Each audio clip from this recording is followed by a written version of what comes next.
Hey, it's me! You know what? It's been a while since we talked about the spectrum of mood disorders. This is going to be another one in a series of videos that talks about depression, anxiety, and other mood disorders that affect so many people in our community. But today I want to talk specifically about something called stress, right? What is stress? Is it just a part of life, or is there something more to it? And how can we distinguish between normal, everyday stress and when we should actually be concerned about it? Well, let's break it down together. You know, in medicine, we like to think about things in terms of continuums. A lot of times we LOUs a continuum from 0 to 10, or we LOUs a line and mark off points along the way. When we think about stress, most of the time we think about this kind of bell curve distribution. You have a peak here in the middle, with most people being in the center, and then these tails that extend out on both sides. The difference is, on one side, you see these things that are more positive, right? Things like excitement, enthusiasm, inspiration. And on the other side, you see fear, anxiety, and dread. So where do you fall on this continuum? How much stress is good versus bad? Well, according to experts, it's really a matter of degree and duration, right? So, how intense is the stressor, and how long does it last? For example, let's say you're feeling excited for an upcoming trip. That's stressful, but in a good way, right? You might feel a little bit anxious, but it's overall pretty positive. Let's say you gone. Go visit some friends, and maybe you haven't seen them in a while, so you're looking forward to spending some quality time with them. Well, you start making some plans, you book a flight, and then you find out that your mom got sick, so now you're questioning whether you should still go. Well, that can be stressful. You're torn in two different directions. But if it only lasts for a few days, then it's probably not going to cause any harm. In fact, sometimes these kinds of stressors can actually motivate us and help us grow. On the other hand, if you had a final exam every single day for a whole year without a break, well, that would definitely take a toll on you, right? That kind of prolonged and chronic stress can make us physically ill and even shorten our lifespan. So although stress isn't necessarily bad, it's all about that balance.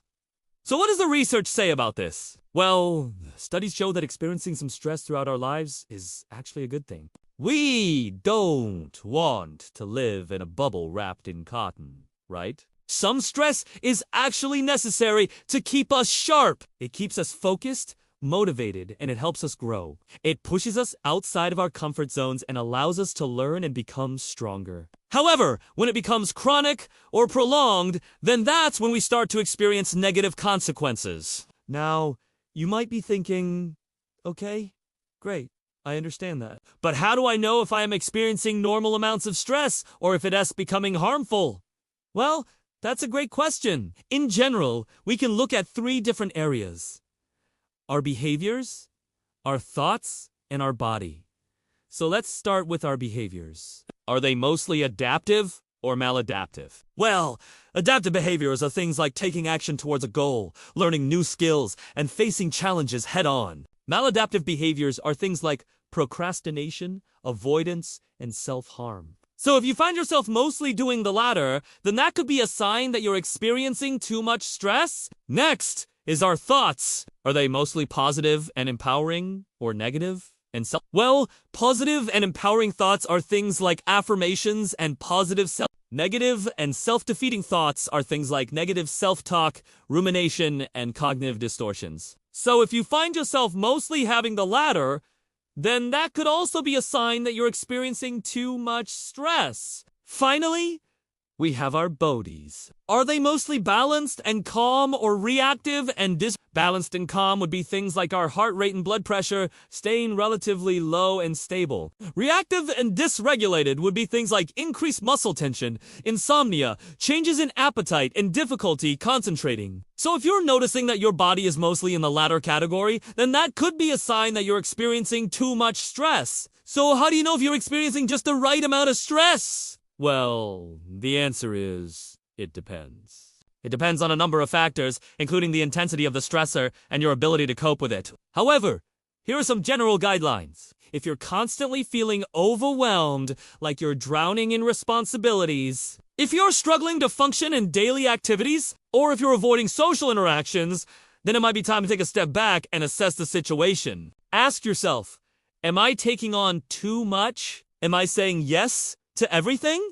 Am I procrastinating because I'm afraid of failure? Taking some time to reflect on your situation can help you identify areas where you need to make changes. Maybe it's time to delegate tasks, seek support from others, or set healthy boundaries. Remember, it's not a sign of weakness to ask for help. In fact, it's a sign of strength. Another important factor is your perception of the stressor. How you view a situation can have a big impact on how you respond to it. For example, let's say you're giving a presentation at work. Some people might feel excited and motivated by the challenge, while others might feel anxious and stressed out. Your attitude and mindset can play a big role in how you experience stress. If you're able to reframe negative thoughts and focus on the positive aspects of a situation, you'll be better equipped to handle it effectively. It's also important to consider your support system. Do you have a strong network of friends, family, and colleagues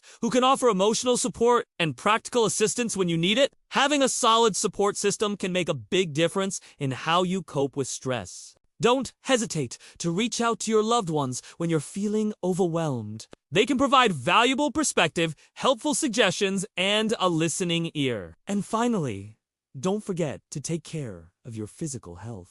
When you're under stress, it's easy to neglect self-care, but that can make things worse. Make sure to get enough sleep, eat nutritious foods, and exercise regularly. These basic self-care practices can help you build resilience and manage stress more effectively. If you've made it this far, I appreciate you sticking with me. This stuff is so important to talk about.